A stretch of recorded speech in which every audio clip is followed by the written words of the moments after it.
বাণী আমি প্রচার করব, কথা বলবো, কিন্তু আমার কথা বলার মধ্যে দিয়ে যদি কোনো ধরনের কোনো ভুল ত্রুটি হয়ে থাকে আপনারা আমাকে ক্ষমাসুন্দর দৃষ্টিতে দেখবেন।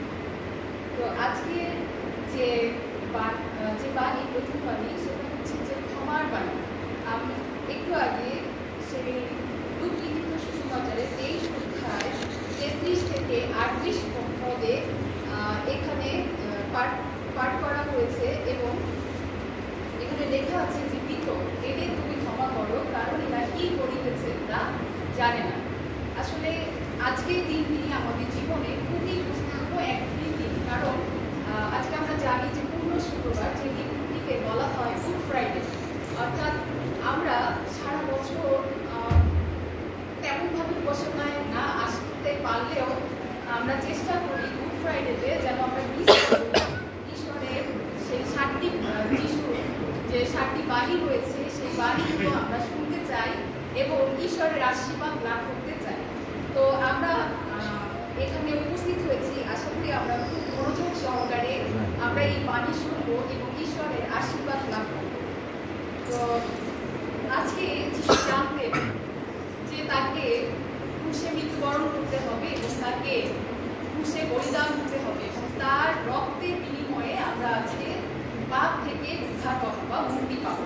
এই জন্য তিনি কোনো প্রকার কষ্ট বা দুঃখ তিনি পাননি, বরং তিনি আগে থেকেই জানতেন এবং তিনি মেনে নিয়েছিলেন যে এটা হবে, এটা হওয়া দরকার, কারণ এটা না হলে এই মানব জাতি পাপ থেকে উদ্ধার পাবে না। আর ঈশ্বর আগে থেকে পরিকল্পনা করে রেখেছিলেন, আর ঈশ্বরের পুত্র যিশু সেই পরিকল্পনাকে বাস্তবতা দিতে এই পৃথিবীতে এসেছিলেন।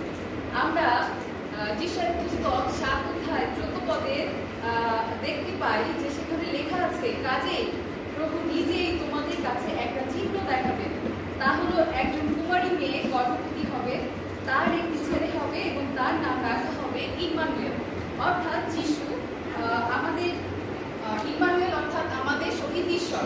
আর যিশু যদি এই পৃথিবীতে জন্মগ্রহণ না করতেন তাহলে হয়তো সে মৃত্যুবরণ করতেও হতো না, কিন্তু তিনি আমাদের জন্য জন্মগ্রহণ করেছিলেন এবং এটি ঈশ্বরের পরিকল্পনা ছিল এবং এই পরিকল্পনা অনুযায়ী যিশু এই পৃথিবীতে এসেছিলেন এবং তিনি এই পৃথিবীতে 33 বছর পর্যন্ত বেঁচেছিলেন এবং বিভিন্ন ধরনের কাজ করেছেন। তিনি শিষ্যদেরকে বেছে নিয়েছিলেন, যে শিষ্যরা কিছুই জানতো না, যাদের কোনো দক্ষতা ছিল না, যারা জেলে ছিল বা তেমন কোনো যোগ্যতা যাদের নেই, যিশু সেই লোকদেরকে তার কাজের জন্য মনোনীত করেছিলেন, বেছে নিয়েছিলেন।